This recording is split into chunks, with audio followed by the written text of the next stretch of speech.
All right, so if you're a Linux or system administrator, you've probably had the word DevOps thrown at you a million times, right?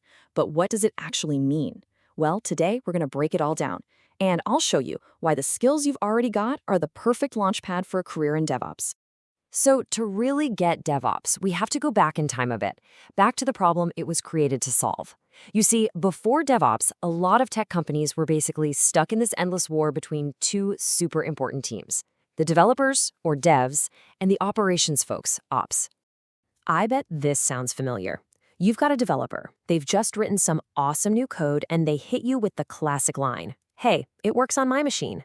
But then, the second that code goes live on the production servers, boom, everything just falls apart. Ops blames dev, dev blames ops, and while they're all pointing fingers, the business is losing money. It was a seriously broken system. And this whole conflict was almost baked into the system because their goals were complete opposites. Think about it. The dev team, their job is all about speed and change. They want to ship new features as fast as humanly possible. But the ops team, their whole world is about stability and reliability. For them, change is the enemy. So you've got one team trying to go fast and another trying to hit the brakes. That's a recipe for disaster. And the result of all this? It was just painful. Deployments were slow, they were risky, and honestly, they were a nightmare for everyone involved.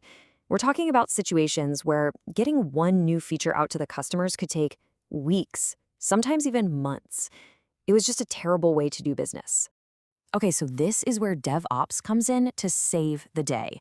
The whole idea wasn't about picking a winner in the dev versus ops war. Nope, it was about building a bridge, a way to get these two teams to stop fighting and start working together toward the same goal. So what is DevOps exactly? Well, at its core, it's two things. First, it's a culture. It's about breaking down those walls between teams and getting people to talk and collaborate.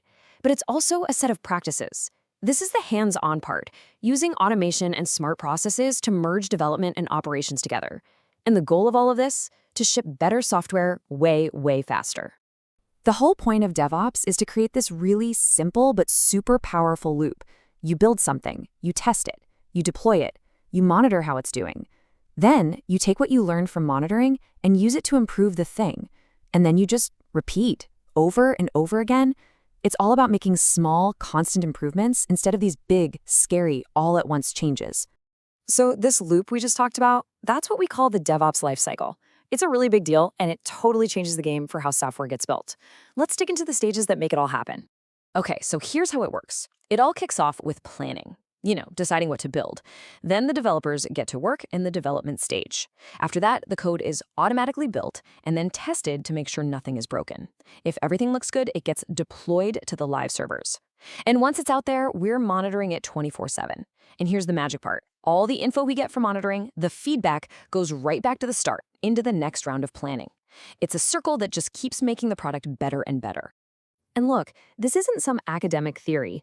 The biggest names in tech, I'm talking Netflix, Amazon, Google, they run their entire business on this lifecycle. It's the reason they can push out new updates and features every single day, sometimes multiple times a day. That's how they stay so far ahead of everyone else.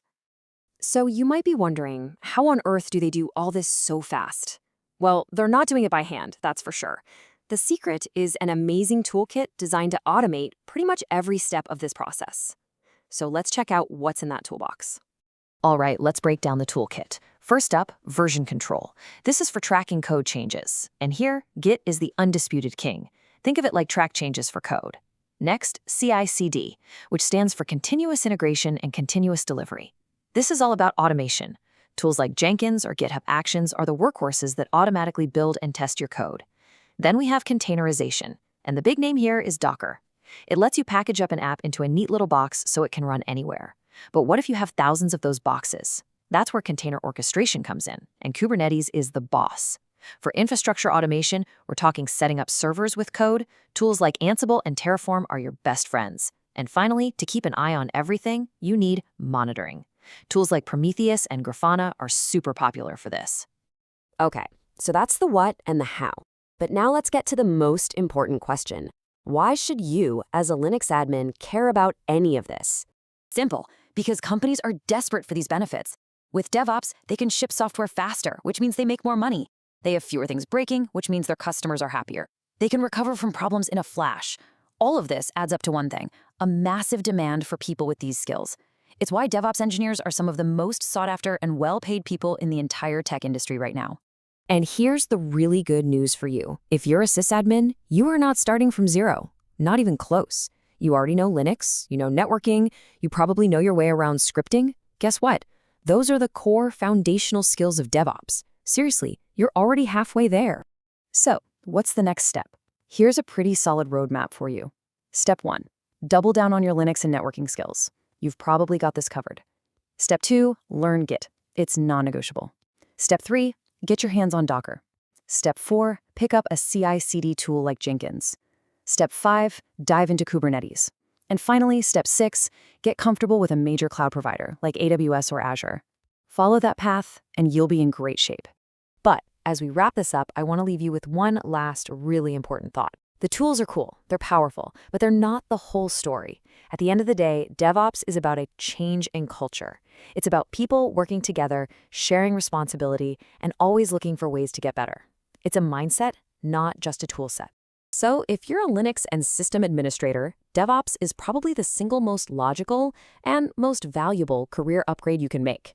It takes everything you already know and puts it on turbocharge, opening up a ton of new doors. So the only question left is DevOps your next move?